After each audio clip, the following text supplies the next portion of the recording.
is recognized. Thank you. Madam Speaker, I agree with my colleague that the riot at the Capitol 4 years ago was an abomination, and I've said so repeatedly whenever the subject arises. There is no excuse for it.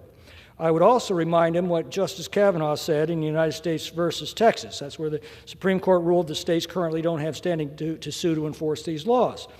What he actually said was, the ruling was that it would require a change in law, quote, elevating de facto injuries to the status of legally cognizable injuries redressable by a federal court.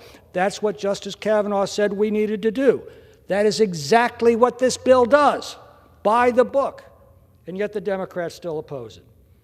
To my Democratic colleagues, I ask you, how many more laws with names attached to them do we need to pass before you take this crisis seriously?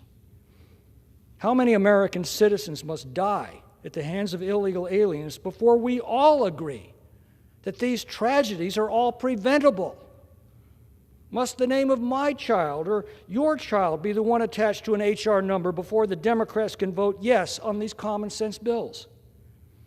How much more blood must be shed before we can all join in calling for an absolute end to the Democrats' reckless open borders and sanctuary cities policies that have threatened our safety, devastated our families, and are in the process of destroying our country?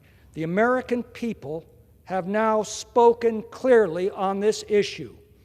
Enough is enough. I yield back.